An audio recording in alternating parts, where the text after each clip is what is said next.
you know what? Fuck it. At the end of the day, Quasimodo predicted all of that.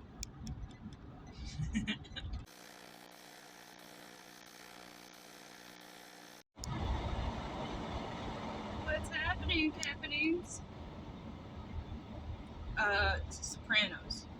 I watched the entire Sopranos series, and I watched all 3 Godfathers. And yeah. Okay. My favorite episode of The Sopranos is tied between 2.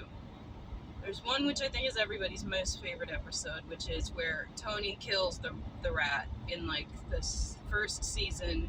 It's like a couple of episodes in, and he's taking his daughter Meadow to look at colleges, and then he recognizes one of these guys that flipped. Oh snap, I am not being safe.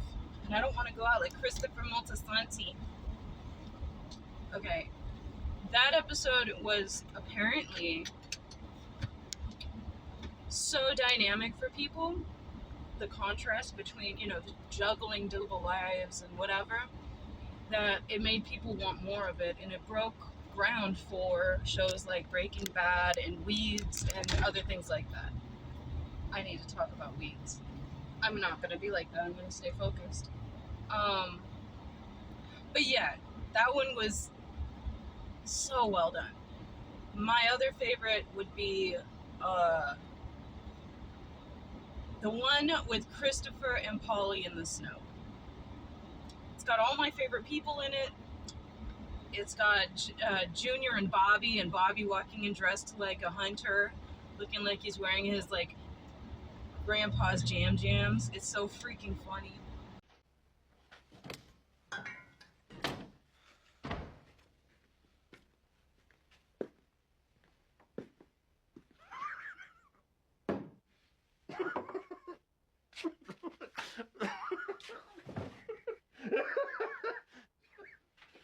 Fuck this. Where you going? It's not bad enough you wake me in the middle of the night. I gotta get my balls broken too? Go with my nephew. Do what he says. I gotta change my shirt. And apparently, out of the frame of the scene, he was holding a gigantic dildo, and that's why you get that incredibly genuine laugh out of James Gandolfini, aka Tony Soprano. When he saw him, he like just burst out laughing and was, and Bobby's straight face like, people have a limit, man, After a while, you get tired of being picked on. One was just like, okay, I love Paulie. He's my favorite out of everybody. He really is. Out of every character, Tony's alright. Paulie's the best. I love everything he does is so chaotically him. Oh, motherfucker! I'm not embarrassed. You embarrassed? Listen to me, you weirdo fuck. It comes from the same greedy point, from the same greedy initiative start, like the same origin of I want more. I don't want to share. I want everything to be for me. I want to win, and I want somebody else to suffer and fail in front of my eyes and feel ashamed of himself and his mother. That's what I want. That's what his motivators are. So it's like with every deal, he can't work with anybody. He can't. He's always skimming off the top. He can't share. He can't delegate. He abuses his power. Every little drip of power, he has to be abusive. It's so freaking great. Christopher is so sick of it. I love it. It's the best. It really is. I do not walk off my face. Honestly, the show got less fun for me when Adriana died. Not because I even cared about her, but I felt like it was the loss of humanity for all involved. Everybody's least favorite character seems to be AJ. But I think that, yes, while he's incredibly annoying, he is the expression of Tony. He's what Tony would have been like if he had been not abused as a child. Because he is very good at manipulating his parents. You could have killed those girls. Now that would have been interesting. What? What did you just say? Death just shows the ultimate absurdity of life. What is this? Are you trying to get me to lose my temper because I'm about to put you through that goddamn window? See? Very good, but without evolution. He doesn't hone his craft as he gets older because his parents are so easy to manipulate by him that his charm ends at the front door. When he goes out in the world, it doesn't last. The only thing that works for him is his dad's name.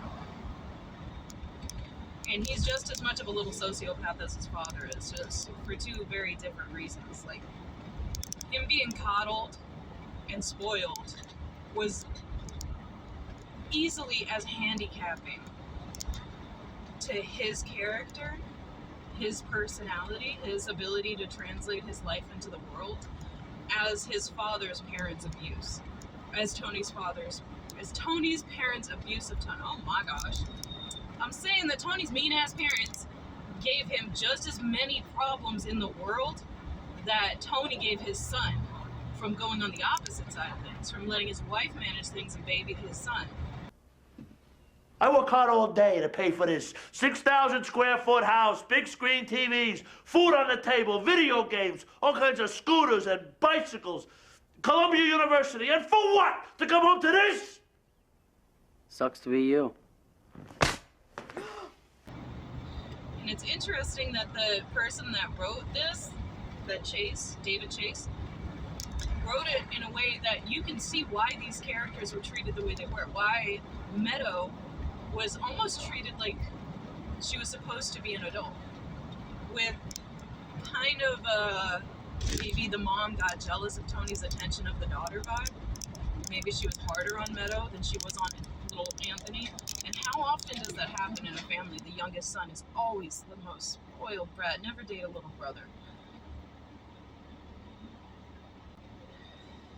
And then the father's relationship with the son is very much the same. Instead of being jealous of his wife's doting on little Anthony, it's more of he is resentful of any weakness he sees in his son because he resents himself and his own weaknesses and his own inabilities to handle hardships in life with grace. So when he sees his son happy, it pisses him off. It's just, I think little Anthony's only real failure is his inability to adapt and acclimate to circumstances around him. He keeps on trying the same approach with his girlfriend, with his mother, with his father, with everyone, with his teachers, his guidance counselors, his therapists. It's all like, poor me, I'm so depressed, give me free candy.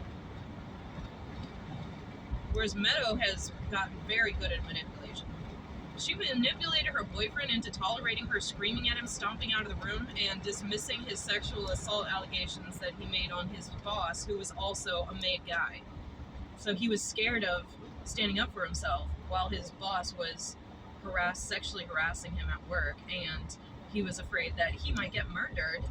And she's like, but you packed a suitcase. And stop assuming that all Italians are in the mob. It's like, but bitch, you are in the mob. But yeah, but you didn't have to assume. It was like that. I don't know. Paulie's got the most, like, cartoonish face that makes his anger expression so fun and love when he's pissed off. And then there was the mean guys, the bad guys, let's see. There was Richie, the angry little fella. The fuck out of here. I'm in no mood for you. Kind of reminded me a little bit of Pesci, but without the funny. He was just really, really mean and angry all the time. And then he makes a big deal about Chris not being able to hit his girlfriend until he makes her his wife. He's like, don't hit my niece, Adriana. Once she's your wife, that's your business. It's like, oh, great. Double standards. And then he goes and pops off on Janice before he fully marries her. And then she, bam, shoots him right in the kissing. It was great. That was hilarious. And then there was Ralphie. A, she was a hooer. B, she hit me. who was the perfect. I did not want him to die. I enjoyed his shenanigans. Like, I wanted him to feel pain and to suffer, but he was so interesting. He was such an enigma. He was so confusing. And it was kind of that whole, like, is he a psychopath? But he loves his kid. How can you care about your kid if you're a psychopath? And then that was so well written, the metaphor of, okay, so he burns his horse alive and kills it because Tony loves the horse. And later, the girlfriend, Valentina, that Tony stole from Richie, ends up getting burned. And he dumps her while she's in the burn unit. She survived, but I didn't miss that. And the fact that Tony's dream, he was riding a horse in his house, and his wife was like, you can't have horse in here. You can't have your horse in here. Why not? And he's like, but I like it. And it's like, horse, whatever. Anyway. I think my least favorite character was the priest Phil, Father Phil. He was the most simpering, useless, sluttiest, feeding off of other people's weaknesses and sadness, and using that to validate himself. And I love when Carmela called him out on it. There's this thing where, like, when people speak in this show, they leave so much open to interpretation, where it's like, I could never work in the mob. I would fail. Like, there was that one scene when Johnny Sack's brother or something is trying to bring messages to him while he's in prison, and he's like, we took care of the guy. And he's like, what guy? And he's like, the guy with the shed. And he's like, what? He's like, I don't know how to do this. S-A, he's like, okay, I got it. It's like, yeah, because these people speak like this. They're like swimming with the fishes or whatever. And they speak with these double entendre meanings because they're afraid of getting wiretaps. They're always aware of being recorded and everything they say to be used against them in court. So every time they speak about anything, they speak with this like double meaning speak. And I'm constantly watching this show just being like, did I catch that? Did I read that right? Like, watch their faces and you might get it. But if you just take what they say, half of it just sounds like gibberish. But, I know people like that. There's this thing about, like, the mumble rap thing. It's not because mumble rap is easy. It's because down here in the South, when the gangsters and the drug dealers want to talk to each other without anyone understanding them, they speak like that. They mumble, and they speak with so much slang and so much double entendre words and phrases that I'm sitting there knowing they're speaking English and feeling like when I heard people speak Jamaican pidgin English, where it sounds like you can catch English words, but no, you will never understand what they're talking about. They could be telling you to go up the street, turn left, and you'll end up in Kentucky somewhere. It's just what? There's a reason for that. But I don't know. I loved it. The Godfather did that too, but even worse. What they did was, instead of using words and phrases, they just used eyeballs. They used looks. Like Michael Corleone. They keep pronouncing it different. His eyes are his power. It's not personal. It's strictly business. He says as little as possible. Like, this is what I got from it. Okay, so in The Godfather, when Brando's character, when the Godfather is sitting down with the drug guy and he's trying to negotiate, he's like, I sat down to meet with you because I respect you, but I don't have any interest in drugs. I want to get out of criminality. I want our family to become legitimized. And this is going to go against that. And also, I don't need other people associating me with drugs. I don't mind that you do it. I just can't participate in it. But I wanted to sit down and show you the respect of listening to you.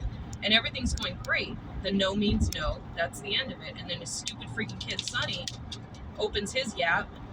And he's like, hang on, you're telling me that this is like a win-win situation for us?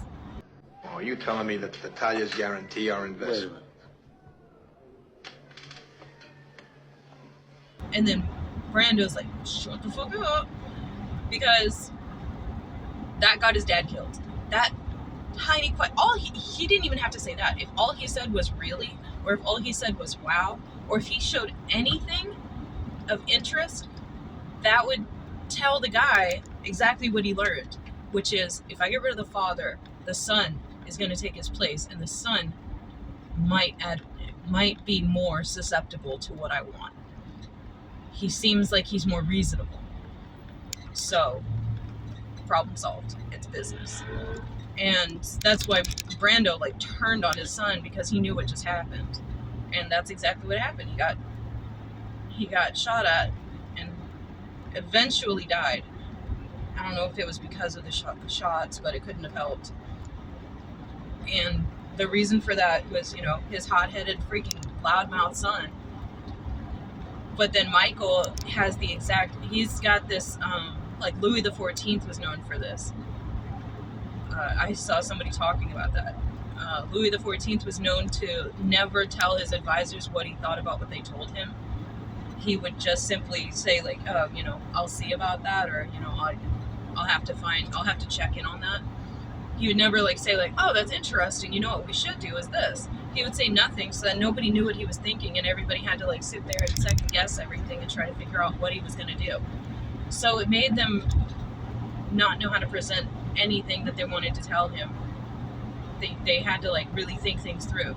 And you see that in The Godfather in the very beginning, when in the very first couple scenes, Michael is sitting there with his girlfriend that's got like the biggest forehead I've ever seen in my life on a white woman. I did not get that. That was who did that woman's hair? Somebody was mad at her. She looked like George Washington. Anyway, more like Ben Franklin actually. But they're sitting there talking. She's like, oh my gosh, who's that guy talking to himself over there? That man over there is talking to himself. See that scary guy over there? He's a very scary guy. And it was the guy that was like he was just going to be brought in to meet Brando and congratulate him on the wedding, thank him for the invite, and leave. And he had these lines that he had practiced to like try to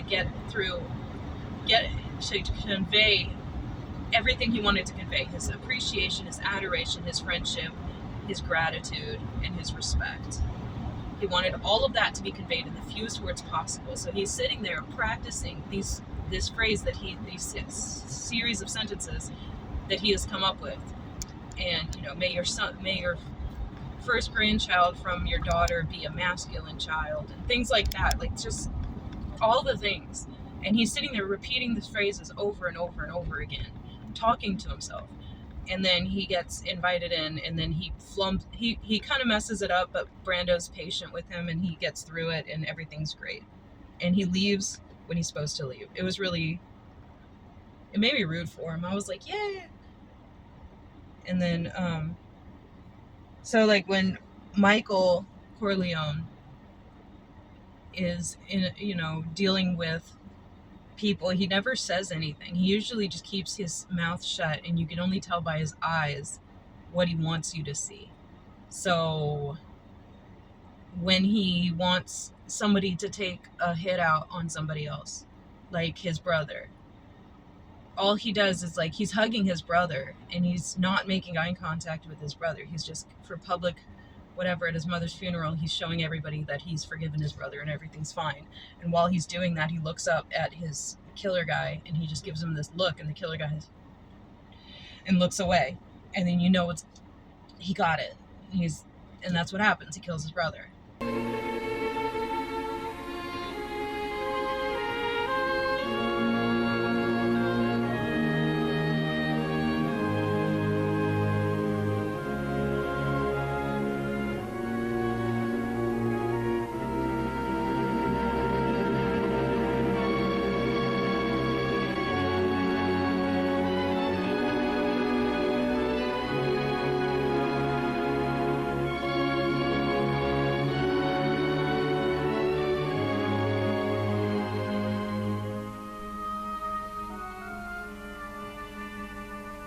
And the same thing happens when he finds out before he does the kiss. I know it was you, Fredo. This is in the second Godfather. When he finds out that Alfredo, I know that's not his name, Fredo, when he finds out that Fredo was the one that orchestrated his downfall with the Jewish guy that used to work with his father, he peeped that when Fredo was talking about having been somewhere before, and that meant that he had been meeting with the Jewish guy that he claimed to have never met. And so you could see his face just drop. Michael's face just drops, and he just hangs his head in his hand. And he's like, he got it. And then he gets up, and then he looks at his henchman, and then he looks back, and the henchman leaves. And he goes to do the thing that he was going to go do. Where did you find this place? Johnny Older told me about this place. He brought me here. I didn't believe it, but seeing is believing, huh? I see it and I still don't believe it. $50, Pat. Old man Roth had never come here, but old Johnny knows these places like the back of his hand. So watch him. He's gonna break the cracker with us. Break a cracker? I want to see him break a brick. He could knock down a building. Like that,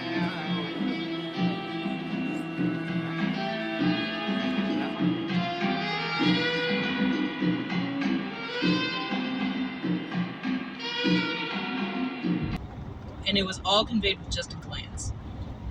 And I loved the second Godfather so much. That was my favorite one. It's funny because my brother-in-law said he tried to watch the Godfather and he hated it. He was like, it's so boring. It's like,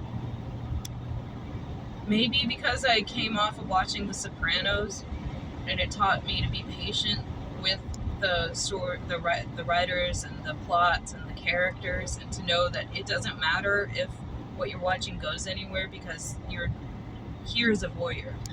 You're only here welcome as a voyeur. So it felt very intimate. It felt like I was in the Sopranos group while these things were happening. So sometimes things happen for no reason. The painting gets burned and then salvaged by Paulie and then hung in his apartment, and he's having these like stressed out glances back at this painting of Tony, and you don't get to find out why he took it. You don't get to find out where that story goes. It doesn't mean anything. It doesn't do anything. Tony sees it later. He gets mad about it. This grill does all the work for you with my exclusive 20-minute digital countdown time. Something classy, you know, like a Revolutionary War general, Napoleon and his horse, that kind of thing. He's rather portly to be Napoleon. Not Napoleon exactly. Like Napoleon.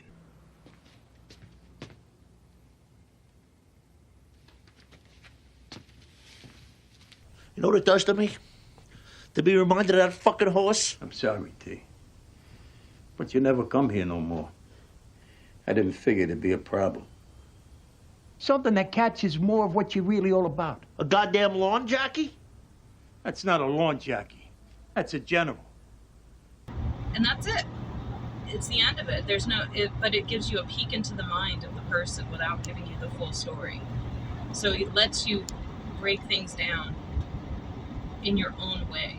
And I love that. And because I got used to that, with The Godfather, it's the opposite. There's so many things that seemingly mean nothing, but end up adding to this completely twisted plot, like so convoluted, so many different trails leading in so many different ways. You don't know which way is up anymore. You don't know what Michael thinks. You don't know what Brando thinks. You don't know what anybody's saying half the time. But it all counts. And you're like, why'd they kill that guy? Why'd they freaking kill that guy? I have no idea what's happening. And then you have to go back and rewatch it, or you have to think about it. And while this is happening, the person, the cameraman or the cinematographer or whatever you call it, is like doing these big sweeping camera moves of like, it was beautiful. The set designer, whoever did the set design for The Godfather is, wow. Like, to every freaking detail was thought out. Every single tiny thing. And the same thing with The Sopranos. I know they did. Okay, so here's the thing I noticed about The Sopranos that a lot of shows don't do. And it's very small, but it makes it feel so real. And what it is when when they want to have a song playing while these people are talking, or they want to have a news station broadcast something, they never start at the beginning of the song or the beginning of the important information being dictated on the TV or on the radio. They start in the middle of an ad, or they start in the middle of the song, or they start at the end of the song that transitions into the song they actually want. And that's how it is. You never turn on the radio and your song is on, but that happens on so many movies. And it takes you away from what real life actually is. It kind of removes you. It makes you look at the fourth wall. And in The Sopranos, it's always like that. It's like you walk in and they're watching a TV, and there's an ad campaign that's so not interesting and so innocuous and boring that you're like, why are we watching this? And it's just to add to the scene. It's to add to the vibe. It's just there. Sometimes it's like a contrast of the people around, like, you know, or it's somehow just a little bit relevant, but not at all. And that's how, like, that's why the dreams felt so real. Like, you know, what's her nut, Melfi, her nightmare of the rape and the dog and buying soda with macaroni noodles and then not saying anything to her therapist about the fact that they were macaroni noodles instead of coins that she was buying her soda with. That is such a dream thing to have.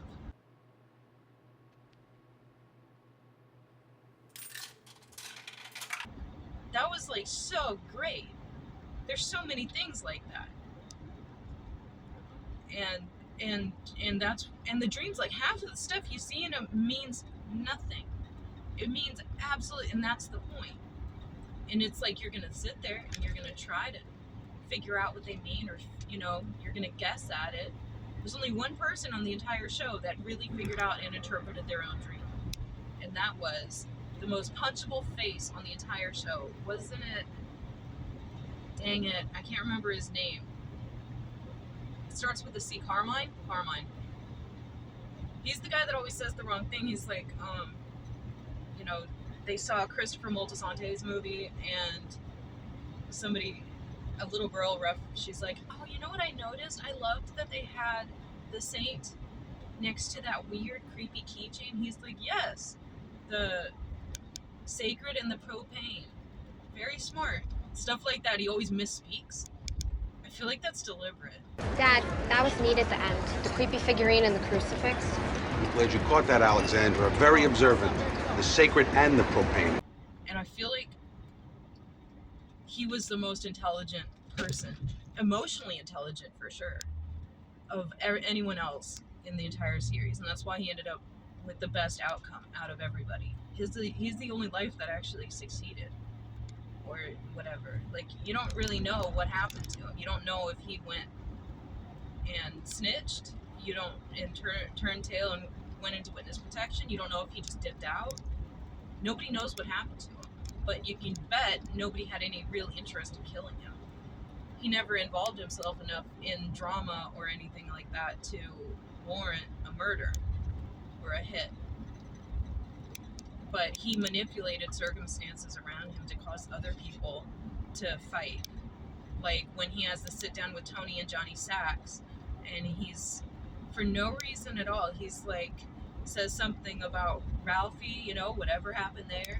And then Sachs is like, whatever happened there? Or no, it was the cousin. I don't know. It doesn't matter. He just brings shit up.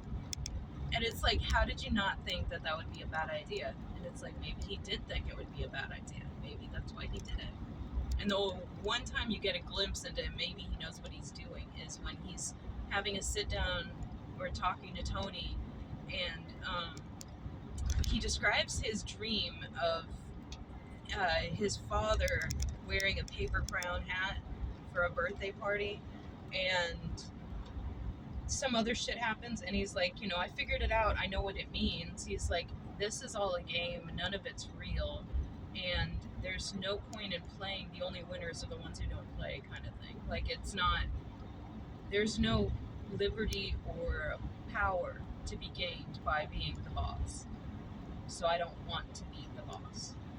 And then he says something about his wife said, I don't want to be the richest widow in Newark or wherever it was they lived. One night around then, I had this dream. It's my pop's 100th birthday, even though he'd been dead for years. The whole family's there, grandkids, everybody. He's wearing one of these gold paper crowns, like a Burger King. Anyway, I give him his present, this mellifluous box, ribbons. He opens it up, then looks at me. This gaze of absolute disappointment. There's nothing in the box, so he hands it back to me. Go fill it up, he says. Come back when I'm 200. So go for it, Carmine. That dream with my father, the empty box, wasn't about being boss. It's about being happy. And that was it. That was his one insightful thing. And he was saying it to a man who is incapable of not seizing power, even if it's at his own and his own family's detriment. Tony's driving force is power. Holly's driving force is greed. And let's see. Carmela's is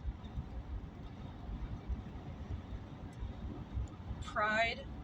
She wants to look better than everybody else. Like, she had all that to say about Pussy's wife divorcing him. And then she turns around and does the same thing when it comes to be too much. But the only reason she does it, it's not because her husband's a criminal. It's not even because he's cheating on her. It's because he's making a fool of her. That's what she hates. That's why she threw a fit. And the same thing with her kids. She doesn't care that her kids talk shit to her. Every single interaction she has, they are so disrespectful. That doesn't bother her. She even lets them do it in public. But them failing in life is her last straw. She can't stand to let other people see her children fail. Because then it would pull into question her worth, her values, or her value. And I don't know. Junior's is very similar to Carmela's. His fear of being seen as weak. His isn't so much a pride thing, and it's not even so much of I want people to see me succeed. Because he's completely fine just sitting around his house, dressing in his loafers, looking like a regular old man. But he can't stand for anyone to be able to see him as weak. He totally dumped the love of his life because people found out he gave her cap. Seriously? You to keep your mouth shut. What? Did I tell you to keep your goddamn mouth shut? No, Corrado, don't hit me!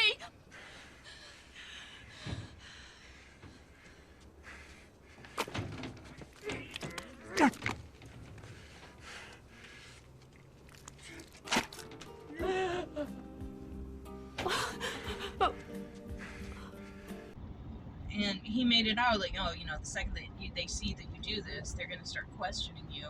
Then when they start questioning you, that's when you can't control things, and they're going to kill you. And it's like, you don't care about getting killed. That's not what you're afraid of. You're afraid of being laughed at. And part of that is why he picked on Tony. Like, you really never had the makings of being a varsity athlete. All I know is you never had the makings of a varsity athlete. Oh, son of a bitch! Many scenes of Newark can get wrecked. Okay, wait, I liked it if it was not watched in association with The Sopranos. If you watched it before you saw The Sopranos, I think it would be fun. But there was continuity issues, like the fact that Polly and Sil are both so much older than Tony, when really they're only a matter of, they were all running the streets together. Like, there was also, imagine if you're in the car with somebody and they're about to tell you this insane story. Something happened last night. It was wild. Oh my gosh, you won't believe it. I ended up in the cop car's trunk, couldn't get out. Anyway, so the night starts out, we're at this bar. And then they're telling this story, and you know that you're getting closer and closer to your destination, and they haven't gotten anywhere near the interesting parts. They're dragging out the tits of the bartender, or what the drink tasted like, or what they said and they think it was witty and funny, or the backstory of it. All of that and you're getting closer and closer to your destination, you're like, freaking hurry up and tell me the good stuff. That's when Many Saints was like, oh my gosh, it's like Bill Burr describing women telling stories. That's what it was like. It didn't have Tony. Young Tony, played by James Gandolfini's son, was heartbreaking and beautiful. I loved that so much. That was one of my favorite things. But it didn't show Tony deciding to break into the card table game and get his start as a career criminal. It didn't show... I would have loved to see that. The beehive hairdo shot, I would have loved to see a little bit more of the wife's reaction to that, or some more of like Janice's, like blowing guys onto the boardwalk. I would have loved to hear that. I was waiting for that because I was like, what if it wasn't just her blowing a guy under the boardwalk? What if she was like assaulted under the boardwalk? Tony didn't know that. She's been walking around with this knowledge all this time. What if it was something like that? Like, I just saw so many other, maybe a little bit more of his mother, who people didn't seem to like her portrayal of Olivia, but I actually think it was really good. And I think Paulie's character was really well done. Johnny, why is the Punisher Johnny? Why? Why? Do we need that guy in more stuff? I don't think we do. He sure doesn't look Italian either. He's Jewish. He's got the nose. You could tell. I'm sorry, Jews. There's, you know, there's a Jewish nose and an Italian nose. Christopher's got the other one, okay? I don't know what I got. It doesn't matter. Anyway, he didn't look like Johnny. He didn't act like Johnny. They could have done better. The whole thing could have been better. There was so many parts that were like, and then Uncle Dickie,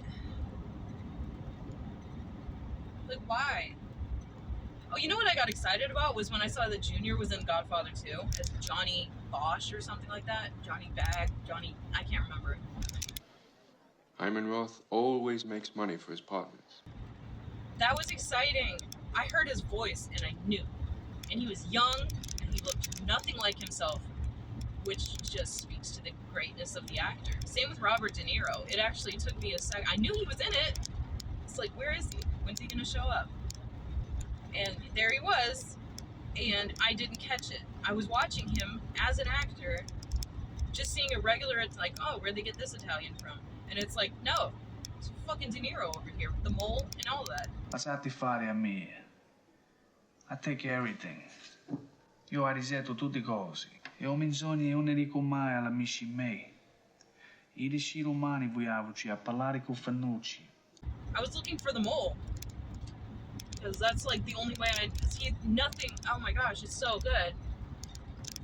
Mean Streaks. De Niro is a completely different person from Taxi Driver. I just want to go out. I really want to. I got some bad ideas in my head. I just. Mikey, you make me laugh. You know that? You know, I borrow money all over this neighborhood, left and right, from everybody, and I never paid them back. So I can't borrow no money from nobody no more, right? So who does that leave me to borrow money from but you? I borrow money from you because you're the only jerk-off around here that I can borrow money from without paying back, right? And those are both completely different people from Meet the Fockers and Godfather. Like, what? Why have I been sleeping on De Niro? If I had been sleeping on De Niro, I wouldn't want to wake up. Okay, let me stop. No. Okay. That was the other thing. I think for the rest of my life, I'm always going to recognize if somebody was a character in The Sopranos, no matter what they do with their career. Like the fact that Day from the Friday series was in The Sopranos as a gay guy, that was amazing. Airport shuttle are always late. Eddie! That was phenomenal. That was so good. So fucked up. There was a bunch of them. And now I can't think of any of them because I'm awful. I think maybe, I don't know. There was a motel on this spot, though, right? The Haven Air? I don't know. Fuck. I see you should have played that out. That's the only way you're going to learn. So that ooh, wackadoodly doo, I'm so blue. That spring from your experience? Don't bust my balls with Freud by numbers, would you? Don't bust my balls. Watch it, Richard. Your Calabrese's showing. Speaking of scary shit, was that you in the bathroom this morning? Oh, yeah. You must be colicky. I think he likes your hair better that way. Melfi from the Goodfellas movie, Tony from True Romance. I mean, those ones are pretty obvious. And then you got, it's really funny because I know that they did this on purpose, so it's not really like, oh, look what I found. But Carmela's, the actress that plays Carmela and the actor that plays Phil get it on in the Nurse Jackie series, which is probably part of why I hate Phil so much. It's like when I see him in Nurse Jackie, he's the same creepy, annoying, whiny guy that's just sniffing for some Who's? Oh, one of the potential Gumars. Well, she ends up being Christopher's Gumar. She was actress in ER. Beautiful. Is she Russian? Gosh, her eyes. She's got those eyes that look mean no matter what she does. I don't know what that is, but they're freaking gorgeous. She was the one that was adopting a mixed race child or something like that. I can't remember. ER was too much. Same with Grey's Anatomy. It's like, this has got to be the worst hospital I've ever heard of. You got bomb threats all the time. Everybody's pregnant. It's got STDs. Everybody's freaking out. There's total lack of communication. They intentionally don't communicate properly with the people that they need to convey information from. It's like, instead of just saying, like, there was this one scene, and I just remember seeing a clip of it, and everybody was like, so brave. And I was like, fuck you. Where the black guy in Grey's Anatomy, the guy in charge, he goes to walk through these doors, and he gets stopped by the guy that played Rudy. It doesn't matter. It wasn't the guy that played Rudy. He just looks like him. Anyway, he's like, excuse me, I need to go. He's like, no. He's like, I can't go in there. He's like, no. And then a woman walks by, and he steps aside and lets her. He's like, hang on. So you're saying she can go in there, but I can't? He's like, yes. It's like,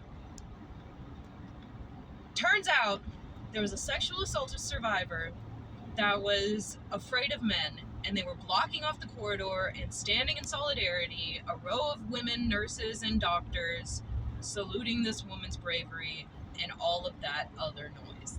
And they didn't want men there because she was triggered. Fine, beautiful, whatever. You couldn't fucking say that? You had to be all... No. I have a secret pain that I can't share. Oh, I'm sorry, sir. You can't go through there. Well, why not? Because I've been asked to see that you don't. Well, but she can go. Yes, sir.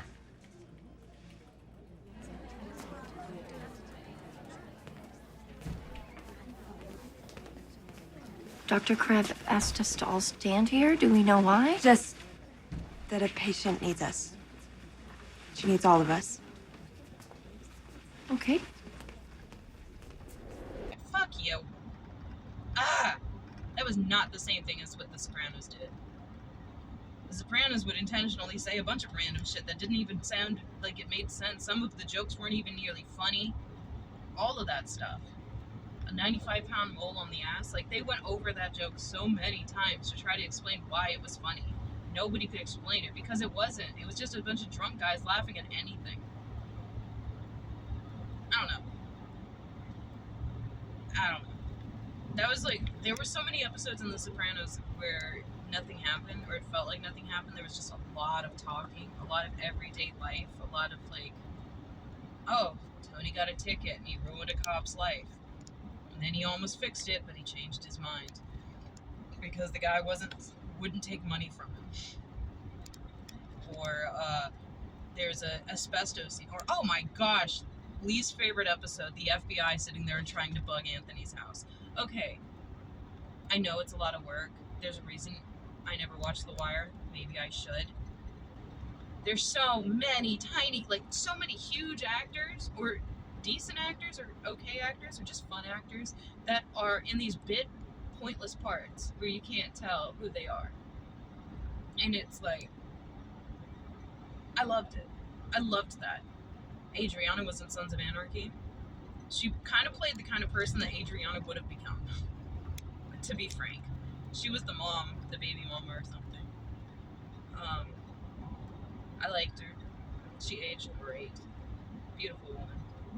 But, I don't know. That's as much as I can really do. I mean, The Godfather's, like, I can't talk about that very much because so much of it was, for one thing, I found out that I could easily learn Italian. Because, and I always knew that, speaking Spanish and speaking Italian, like, they're linked. That's like knowing English and learning Dutch. I could learn Dutch in like a week, pretty much. Same with Afrikaans. It's like, because it's got so much Dutch in it. People think it's got English words in it. It's got Dutch words that became English. It's got the same roots. So, because like on The Godfather, I had to bootleg it and watch it without subtitles. So when they were speaking Italian, I was like, all right. I heard the word trabajo, so they're talking about work. Great, but it's, you know, there was enough of them that I was like, okay, there's, and then I was like, you know what, I'm so fucking stupid that like when they're talking half the time, I don't understand them anyway. So what am I bitching about? It's not like them saying in plain English is gonna make any damn sense to me. Gotta look at the eyes. That's gonna tell me about as much as it's telling anybody else. It's not even helping me there. So I'm just gonna have to watch this movie, accept it as a loss, and watch it again, because that's where my head is. David Chase, you really got me fucked up. I know he didn't write The Godfather, but that was what I felt in The Sopranos. Like, so many times I was like, I am not street smart anymore. I have become accustomed to a certain lifestyle where I could easily get caught slipping. It's funny. Melfi she was my favorite character. She is one of my favorites. But I got annoyed. Not because of the talking. They were making that joke, like, less yakking, more whacking. Like, people were sick of all of the talking in the series, especially towards series 6, closer towards the end. But I felt like Melfi first of all, she did not catch on that he was a sociopath. She should have gotten that when she first had to warn him about the legalities of a therapist, where she was like, you know, hey, by the way, I have no idea where this story is going, but I think we should get over some ground rules first. I cannot tell anybody anything you say in here unless you are telling me that you are going to hurt someone. And then she's like, also, the person who recommended you to me is your neighbor. I didn't get what she meant by that, but I assumed that he was connected, and then it turned out he was just a dweeb across the street. But that meant that she knew that he was in the mob, because the neighbor knew that Tony was in the mob. So that was what she was saying. I got that later. But, yeah. It's like, okay, so you know he's a criminal, like a career criminal. Not just like he does crime, or has done crime, but he is an active criminal. So he's already, at the very least, very good at compartmentalizing, which is, if sociopathology is on a spectrum, that'd be on it. And maybe just very pragmatic, willing to do whatever needs to get done, the least of two evils, easy choice to make, completely unapologetic about it. Again, very close to sociopathology. Maybe not a sociopath, but enough of those things where you have to question whether or not this person is ever going to be able to be brought to what you consider to be normal and healthy. At the end of the day, safe is all you can hope for with a sociopath. And then she gets one little bump in the road and she bails. I'm not talking about when she first fired him, which is great. That was totally valid. Don't blame him for your other patients killing themselves, though. That sucks. But it's like, are you going to blame the Wi-Fi company for your phones going down and the patient can call you? Come on, you can't do that. But it was more about when she was looking at the study that was done on sociopaths using therapy to hone their skills, which is untrue. That I haven't been able to find that study. Not saying that that means anything, because I can't even find all the Easter eggs on an Easter egg hunt. So found that out the hard way when I was, that was a bad day. Anyway, no, I found studies that break that down and show it to not be true. Show it that sociopaths, there's 2 different types apparently. I don't really know much about that, but apparently there's different therapy approaches to both types, and that they can be useful with psychopaths too. And essentially the goal is to create a moral compass, not because somebody needs to be acclimated to society and useful to society, but because somebody needs to hold themselves to a specific standard of living, even when they doubt the worth of what they're doing. So, okay, let's say it like this. Like, okay, stealing is wrong. To me and you, stealing's wrong because it hurts the person you stole from. And we wouldn't want someone to steal from us. So you wouldn't, whatever. So with the psychopaths and sociopaths, when I've seen videos of psychopaths and sociopaths talking, and talking about how they're able to not be terrible people, they say, like, basically, like, instead of seeing it that way, we see it like stealing is wrong because it can impede on my liberty. It can cause me, stealing is not wrong, but stealing and getting caught. And the more you steal, the more comfortable you get doing it, the more blatant you get doing it. And you're gonna get caught, and if you get caught, you won't have as many rights. So you're not gonna steal. And it's like thinking things through that way, like forming pathways in your brain where A plus B equals C, and C is the same result as everybody else's hopes for each other. Anyway, that was a freaking... She fucking fired him because she read a study? Stupid. Apparently she was supposed to cry in that scene after she fired him, which I would have appreciated. You should have cried. You let Tony freaking Soprano, a career for you, by the way.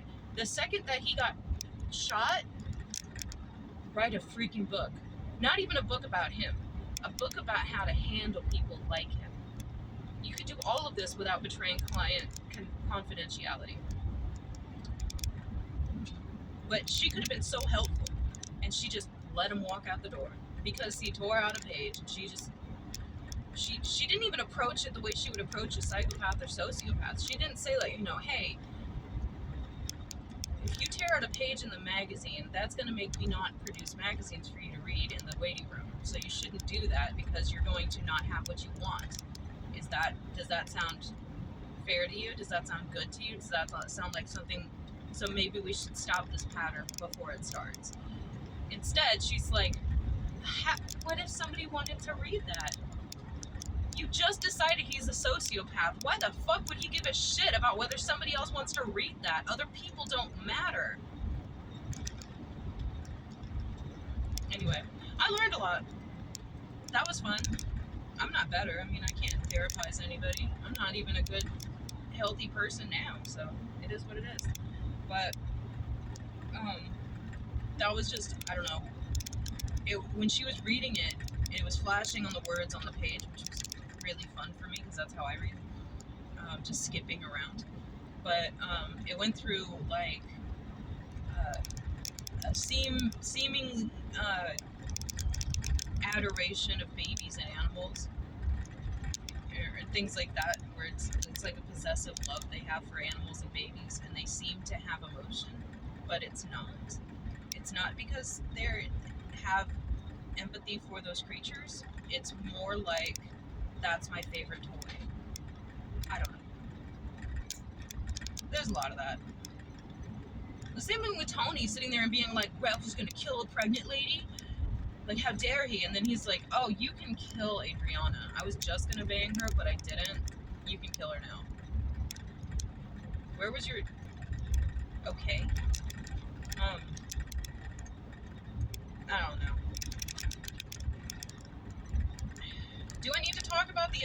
think I do. It's all right.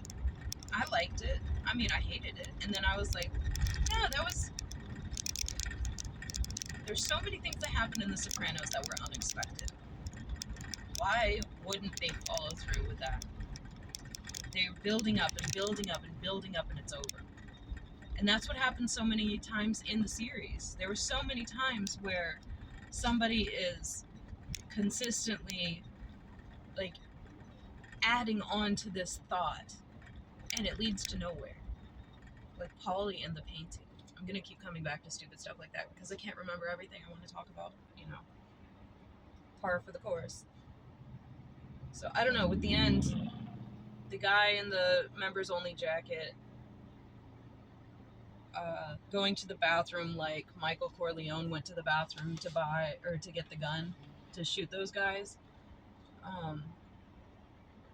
That seemed, you know, he wouldn't have had to go to the bathroom to kill Tony Soprano for surezies because he wasn't getting pat down on the way in.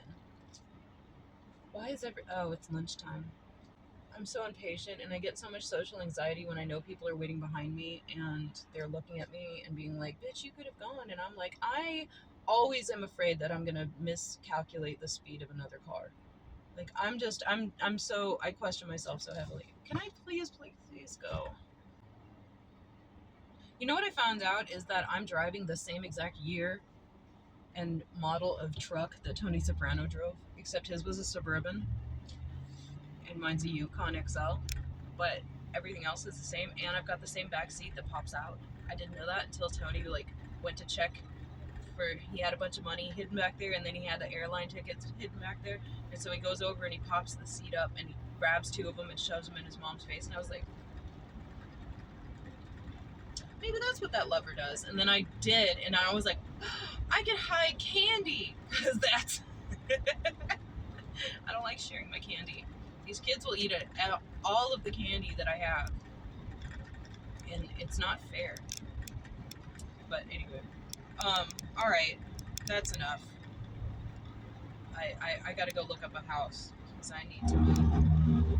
I need to move out. My coworker was like, hey, you know, I don't want to get in your big personal business, but like, are you okay? Like, you know, why are you looking for a house? I thought you were living with your sister and brother-in-law. And I was like, can't be a mooch forever. That's all we're gonna talk about. But you can't. You can, but people will resent you. And eventually you're gonna end up having that fight that girlfriends have at the end of a relationship when they don't know how to break up with somebody, so they just pick on you for something that you didn't even do. They'll be like, oh my gosh, you haven't even watched Breaking Bad. How can we even be together? We have nothing in common. Get out. It's like that. Like somebody will be like, you know, you'll come home and they'll be like, dude, can you stop putting your shoes there? And you're like, it's right by the door. What's wrong? It's my door. Oh. You don't know how to say I love you, fuck off. My kid and I know how to say that. We don't say the fuck off part, but it's like, I love you, get away from me. We say that all the time. And we mean it. Every word of that we mean. We mean I love you, and we also mean I want you to not be here. Because I'm stressed out or I got my own thing, and we don't take it personally. We're just like, I love you, get away, squish your face, bye. And he's like, okay. Anyway, I love you, get away from me. That's gonna be my new thing. Deuces, bitches, bye. You know, Quasimodo predicted all this.